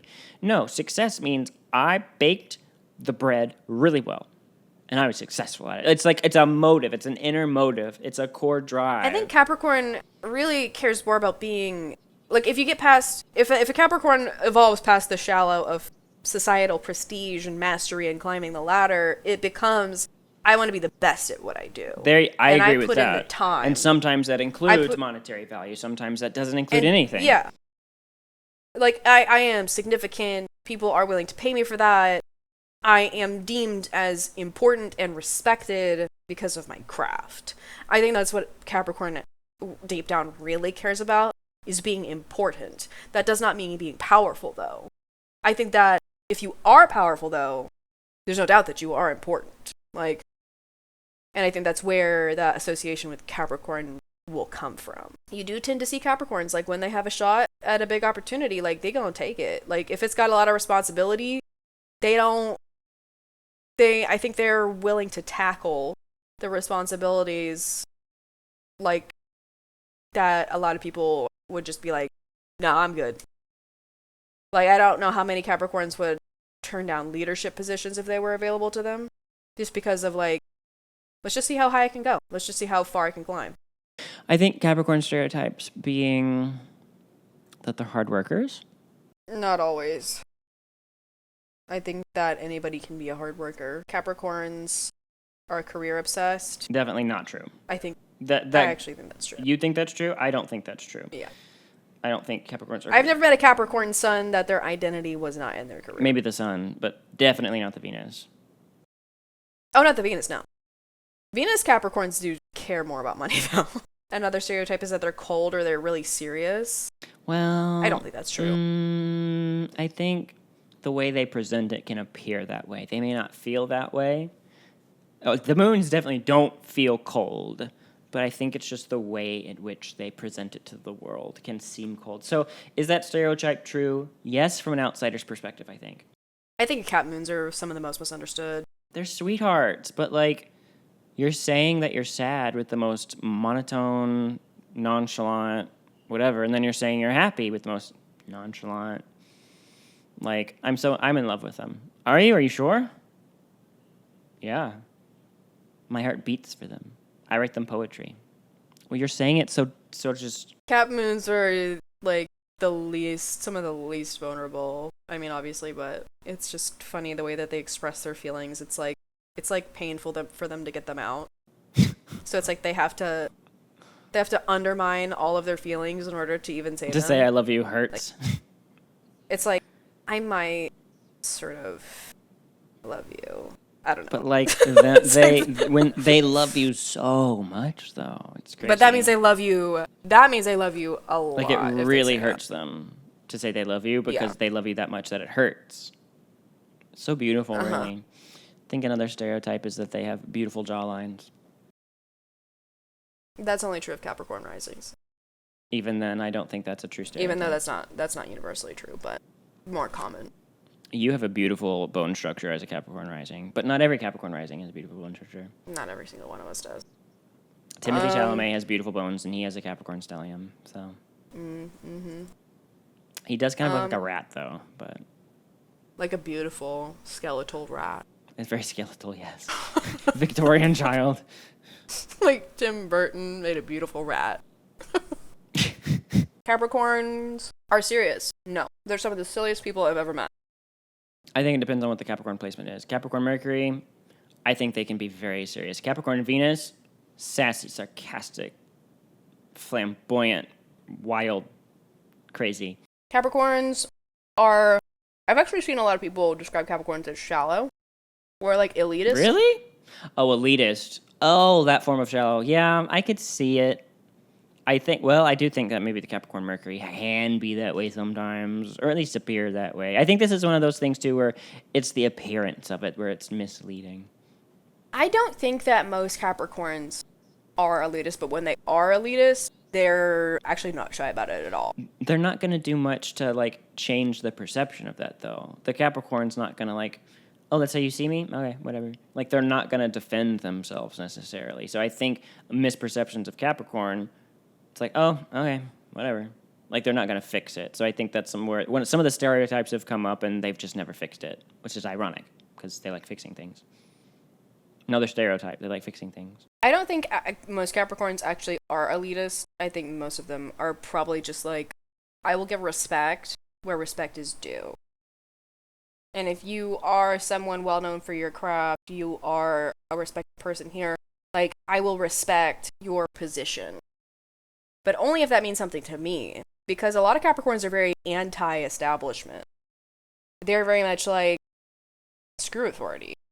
Who cares about the hierarchy? I don't know why, but Capricorn reminds me of the saying, the bourgeoisie. When I hear the word bourgeoisie, I think Aquarius because of revolting against the bourgeoisie. Because people who talk about the bourgeoisie are Aquariuses. Moving on to Aquarius, I think. Okay, Aquarius stereotype, that they love people. False. No. If anything, Is that they even hate a people. stereotype? Yes. I don't even... Because people equate Aquarius to the 11th house, and they go, oh, the 11th house is the house of humanitarian. And Aquarius is love people, they love helping people, they're so helpful, they're so self-sacrificing. No. No. I don't think that's a stereotype of Aquarius. I've heard that. I've heard people say that a lot. When I was learning astrology, I came across that a lot. But if you come across the common man draws you a picture of an Aquarius, what does it look like? It's a nerd. It's a weirdo. It's somebody LARPing in the park. It's a fucking... I don't know if that's true. It's a vegan who does strange music. Like, I don't know. It's like I'm not like other girls. Or it's Paris Hilton. You know, it's like somebody who's strange. They draw you a picture of an alien. Okay, look. No. I was right. I just looked up on ChatGPT Aquarius stereotypes. When you look up Aquarius, it describes Uranus, Saturn, and 11th house traits. And so one of the things that says is humanitarian and idealistic. They're often described as deeply caring about social causes for the greater good. That's not Aquarius. They don't care. They're anarchists. They're individuals. They're individualistic. All of the things that have just been said are pretty good stereotypes of Aquarius. Humanitarian? Yeah. I think but from a simultaneously hating people. They're humanitarian from the place of they will go into a crowd of 1,000 people picketing, holding a sign saying change the world. But they will literally avoid their friends that they see in Walmart. They will be rude to their waiters. They will be, I hate people, they're so stupid, and have this like higher than you, I'm smarter than you, I'm better than you type of understanding of the world whenever they're in their living room. They do not, I think it's such a, I can fix the world because I'm not a part of it, because they've rejected me. It's this rejection stereotype. Aquariuses are self-righteous. I think that's a stereotype. The self-righteous is a stereotype that I think is slightly true. The stereotype of them being humanitarian, I don't think is true, because to be humanitarian, you actually have to care about the people. Cancers and Pisces, they care about the people. Aquarius is the last person to care about the person right in front of them. This is fair. This is true. That doesn't make you a humanitarian to care about the person right in front of you, though. Well, I think to be a humanitarian, you care about humans. You care about the individuals and the group. Aquarius is care about innovation. It's a stereotype that it's the innovation of making the world itself a better place. But it's more so from like, oh, I'm playing The Sims type of deal. We're in a simulation. If you come to them as an individual, they don't care about that individual of you, which is ironic because they care about the individual that is them, right? But I think, ironically, Aquarius might be the easiest sign to stereotype, and most of them are probably true. I think the ones that aren't true are the ones about how they love making a difference in the world and being these Samaritans. I think they really do. I think the motive is from a different perspective, though. I think this is, again, we're saying really much similar things, just different definitions of where it's coming from, like the Capricorn and money. I think it's the root and the motive, which is different. Because on the outside, they look like humanitarians, but on the inside, they're not motivated by their love of people. They do not like people. I'm not persuaded. They like individuals. No, they don't like individuals. I don't think that... No, I mean, in their private circle. They're going to be like, I have my individuals, or I have my group of friends, their group of friends, their group of individual one-to-ones, their selected, chosen minions, chosen cohorts, chosen respected mentors that they've idealized. But just on a grander scheme of things, it's just... Because, again, a stereotype is they don't like people, which is not true. Everybody likes people. But, I mean, if we had to pick a sign that doesn't like people the most, it would be Aquarius. Which, how can you not like people and be a humanitarian? I don't think those two ideas can live together. So I don't think that they are actually humanitarian. I think that motive from that stereotype is more so of, I have a brilliant genius idea of how we can make the world a better place. And the motive came from they love ideas, they love changing things, they love fixing things, they love being different and like, yeah. And I'm sure I know there's many Aquariuses who actually do love people. So even just saying that they don't love people is a stereotype that's not true. And this is one of those complicated, it's this endless loop. Aquarius it's going to be this endless loop of how do we define you? Oh my gosh, we're literally walking. You fell for it. I fell for it. We are walking into the trap of Aquarius. You can't put me in a box or define me. You did it, not me. I was sitting here watching him. I was like, he's doing the. We're going around. Oh, my chart ruler. Aquarius. My chart ruler's at Aquarius, so I'm here with y'all. Just here's the thing. I've been around so many Aquariuses. Aquariuses make terrible customer service representatives because. They're like, why the fuck should I care about your stupid little problem? There are such much bigger problems in this world than your, like... Oh my gosh, it's like, no, why are you bothering me with your issues when there are people in Africa that are starving? But then if they go to Africa, if they go to Africa to feed the children, like, get away from me, you nasty starving child. Like, no, oh my gosh. They would care about the starving children in Africa. They would care about what's going on in the Middle East. They care about those things because those are like the biggest problems in the world. But what about their neighbors that are starving? They don't right across the street. Actually, I think if anybody is going to know their neighbors, weirdly, it's going to be Aquarius or Gemini. Aquarius actually does tend to know their neighbors, I've noticed. They care about the community as a whole. Aquarius is the type of person, they're going to volunteer because it makes a difference to the whole community when they help a few people or when they donate food or when I know an Aquarius moons I've noticed doing charity anonymously.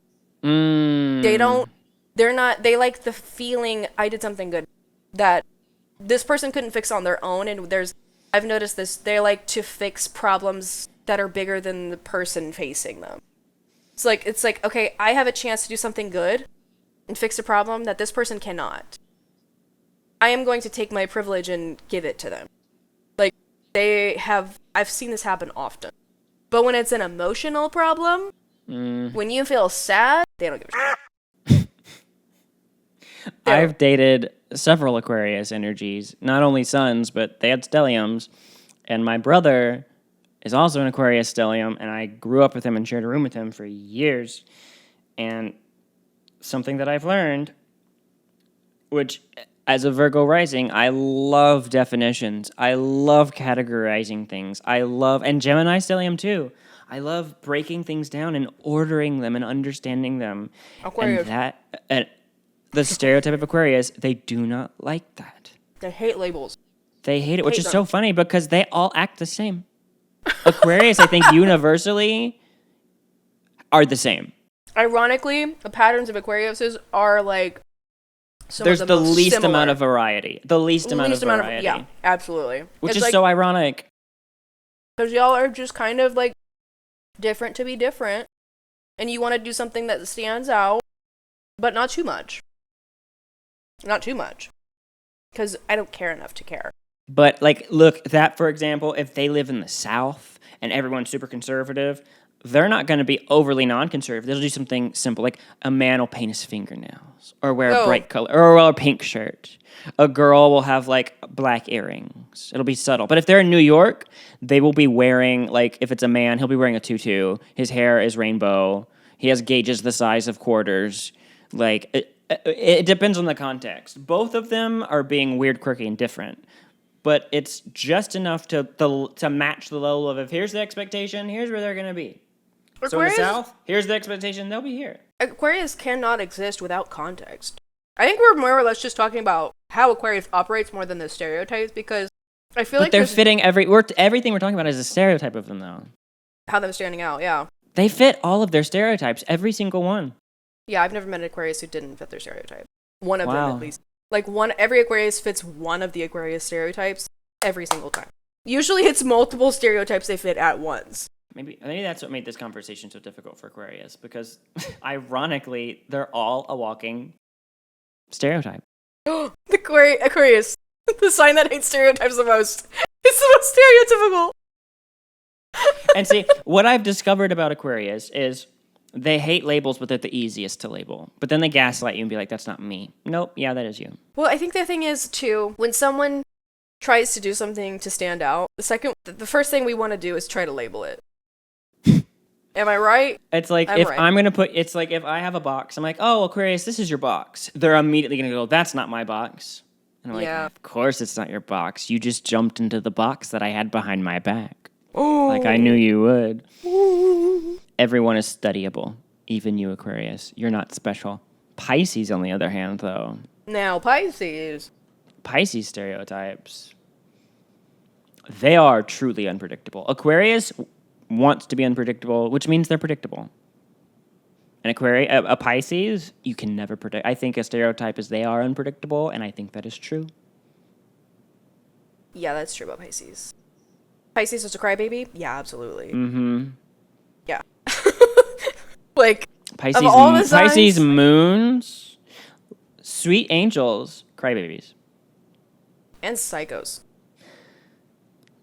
Like, they can be. Listen. I have some friends who are Pisces moons who might watch this. You know who you are. They're sweet little babies. You are sweet and you are amazing and you're wonderful. I do not think you are psycho. You know who you are. But when a Pisces moon snaps... Oh, they snap. That's the scariest thing I've ever seen. I don't think it's necessarily scary because I'm not afraid of anything. But... Also, no one saw it coming. That's why it's so scary. No, that is so true. See, here's the thing. Aquarius, like, they want to be unpredictable. No, you're not. Like, I'm not surprised by your behavior. Pisces, when they snap, what was the straw that broke the camel's back? I don't know. I literally don't know. Why did this upset you when the other thing didn't upset you? I don't know. I think Pisces could truly be terrifying because they're like that wailing siren in the mist in the middle of the ocean. Where'd they come from? What do they want? Are they friendly? Are they not friendly? They're beautiful, but huh? Pisces gives me cosmic horror. Like, truly. It really is. It's like, what do you want? What are you? What are you saying? It's the beautiful mermaid kissing sailors, but what they can't see under the water is she has, like, a 50-story tall body made of octopus tentacles. It's like Ursula if she was pretty.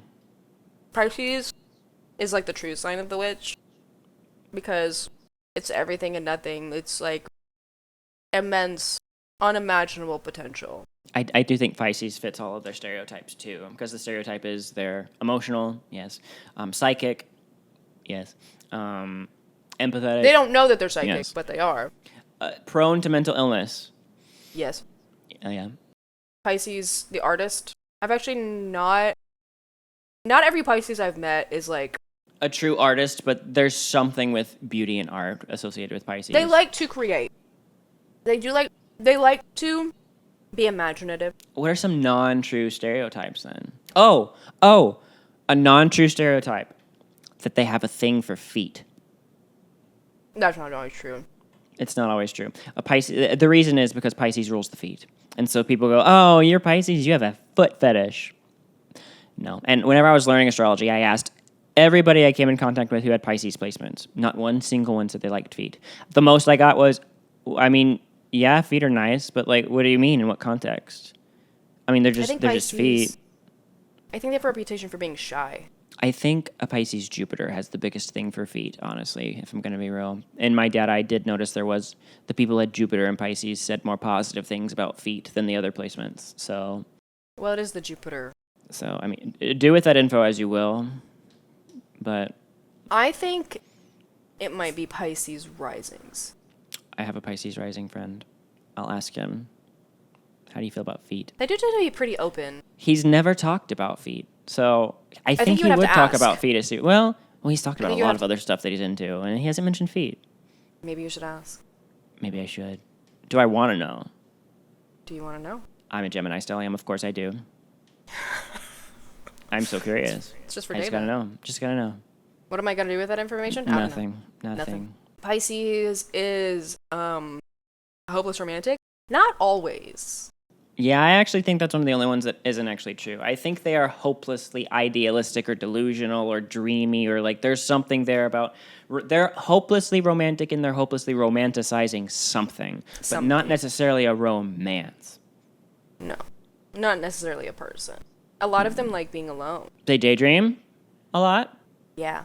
I don't know. Well, see, I think it depends on the Pisces placement, because just a Pisces sun, I have a Pisces. Well.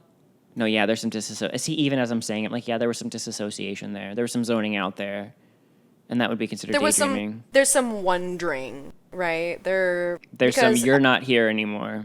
Where'd you go? I don't know. The Pisces Mercury options, like a Mercury for a Pisces, is Pisces Mercury, Aries Mercury, or Aquarius. They're all very, like, kind of unstable coded, like, ooh, squirrel. Like, you know what I mean? They could all be doing that. And then sort of trail off somewhere else. I think they do tend to their mind tends to wander a little bit, but they can hyperfocus. I mean, I've definitely seen that they're I think really they struggle. Spiritual. Oh, that's not true. Well, hold on. Well, now I'm thinking of all the yeah. I can't think of hardly any Pisces. I don't know any Pisces that aren't spiritual in some regard. I've met a Pisces stellium who was like atheist and didn't really have any spiritual practice whatsoever. And I was talking about it with him, and it almost seemed like he was looking for one in everything else that he did, because he had a lot of artistic hobbies, and was on social media a lot. Like it's like he was seeking something, but he never knew what. I think the spirituality comes in finding the meaning of something on a spiritual level. And so if you are an atheist with a Pisces stellium, you're going to pour your heart and your soul and your spirit into the atheism and the understanding of it. So I think that stereotype is not true in the context of organized religion, or even just typical spirituality, but I think it is true, and there is something esoteric about Piscean energy that I think is true in all regards. Well, I know a Pisces Venus. He was a pastor. And I know a Pisces Mars, atheist. But the Pisces Mars is very focused on, like, I need to have meaning. Gemini Moon, Pisces Mars, always questioning everything, always figuring out, like, very much an atheist, and you're stupid if you believe in God, but, like, they're constantly soul-searching philosophy and answers and just, like, life. Like love why do people doing LSD. Love doing they love doing drugs if they love don't do doing spirituality. That's the ironic thing. It's like you're just seeking spirituality in a mushroom. Spiritual experiences. Or they're doing conspiracy theories.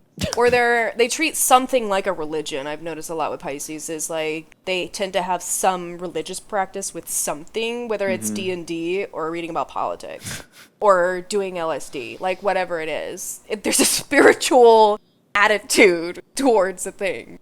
But that's what's endearing. Of their the sanctity, the meaning of it all, like immersing oneself in this piece of reality, right? I mean, I think that's why Pisces is so romantic. It's like they just fall into things, and like Alice in Wonderland. And I think it's beautiful. I think that's beautiful to watch, but some people might find that kind of maddening, I guess. I don't know, but I think there was one more I had for Pisces, I think, and I forgot it. Pisces is an empath. The moon, 100%. Mm-hmm. The Venus, maybe. I think rising, probably. But I think here's the thing. If they're leaning into it, they'll self-describe themselves as an empath. If they're not leaning into it, they'll just have really high level of emotional intelligence, and they won't think anything of it. But also the thing about it is Pisces is also delusions, so they may have no clue what other people are feeling, and they're very confused about emotions, especially other people's emotions. And it's just overwhelming and confusing. So Pisces who are like super in touch with their emotions, other people's emotions, oh my gosh, empath. Literally walk into the room, they know exactly what you're feeling, what you're thinking. However, other Pisces placements who maybe have their own mental illnesses or their disabilities or their insecurities, they're not going to understand emotions. It's not going to make sense to them. They're going to perceive your anger as happiness or your happiness as anger. I think that stereotype, well, darn it, I'm being a Gemini, because at the beginning of this, I was like, they fit all of their stereotypes, but they're not fitting all of their stereotypes, because no, they don't. It's like, I still stand by it for Aquarius. They fit all of their stereotypes. Pisces, though, empathetic, understanding other people's, it just, because there's also that sense of, if you're a very, very, it's like a fine, balanced line with Pisces, where it's like a sweet spot. It's a very, very thin, sweet spot where it's like perfect, where it's complete atheism or complete spiritual psychosis. Like there's a sweet spot somewhere in the middle. With their empathy, it's like perfect empathy, or, oh my gosh, I had a dream about you and you're my twin flame and we're meant to be together, and it's, no, you're crazy, take your medicine. And then the opposite of like, oh my gosh, what are emotions? I think I'm autistic. What's going on? Like, there's some autism with Pisces. Not just, it's statistics show if you have lots of Pisces placements, you people who have autism more than likely have some Pisces placements. Interesting. This is not a diagnosis. Just like Gemini and ADHD, it's just a pattern and theme that's all interacting together. But typically speaking, Pisces is known for see, that's crazy, some because struggles. I have autism, and so does my boyfriend. And neither of us have any significant or really any Pisces placements at all. My anti-vertex is in Pisces. Does that even count? Neptune in your first house, though. Oh, that's true. Never mind. And your third house is Pisces. Yeah. Wait, I had one more stereotype for Pisces. Oh. Victimhood complex. Absolutely. Yeah. Uh-huh. No doubt about it. Sorry. Well, on that note. I'm tired. Putting all of you guys into categories like that took a lot of energy. We used a lot of our brain. Mm-hmm. Even for us Virgo people, that was a lot. Mm-hmm. Because I think between someone with a Gemini stellium and a Libra stellium, we were overanalyzing every single one of those categorizations. We were ripping it to shreds, breaking it to pieces, then challenging each other, challenging ourselves. There was a lot of challenging happening here, in a good way, but nonetheless. It's like whenever you're learning something new in school and you're tired now. It was like we dumped all of the puzzles into the floor at once, put them all together, took them all apart, and then put them back together again. It was so much fun. Let's do it again. Let's do it again next week. Let's sort all the M&Ms next time. Oh my gosh. The M&M store has like over 100 different colors in New York. It's like rows and rows and rows of like 17 different shades of blues and then greens, and and they all taste the same, but like they're different colors. Just to have the aesthetic, I'd do it once. I'd get like a quarter-pound bag of M&Ms just to have the aesthetic of the colors that I like. It's a very autistic thing to do. I have someone very close to me who has autism. And we went to the M&M store, and he got a bunch of M&Ms, and when he brought them back to the hotel, he poured them all out on the bed and separated them all. I did that when I was a child. I dumped them all out of the bag, put them in little piles, and then I'd take one from each pile at a time. So that they would all... Well, at first I have to get them all to even numbers. You still I have done that probably pretty recently. Have I done that recently? Actually, no, I haven't done that recently. But if I was in the car, yeah, I probably would. I used to make sure I stepped inside all of the tiles when I was in the grocery store. Like, you know how the floors... That's a diagnosable sign of OCD. I had bad OCD issues when I was a child, I'm pretty sure. I got rid of most of them, but I didn't step on cracks in the parking lot. But I was, like, weirdly aware that I had OCD as a kid. I was like, this feels unhealthy. I shouldn't be doing this. I think it was a trauma response, honestly. It was a trauma response at first, but then I was like, this is taking a lot of my mental energy. It's like a 7-year-old. I was just like, I don't actually want to believe that stepping on a crack is going to break my mother's back. That's not going to happen. So why do I keep doing this? As a scab picker, too. Oh, on that note, like, comment, subscribe. Tell us stereotypes that you feel are unfair. Tell us how we're wrong for the algorithm. Any comment helps. What's your favorite stereotype and what's your least favorite stereotype about your sun sign? Tell us why Leos are the worst. And then go watch the video we made like 2 weeks ago. You can find me on TikTok at the Astrology Boy, and you can find her at Xylobones. Thank you so much for watching. Make sure you subscribe. Okay, bye.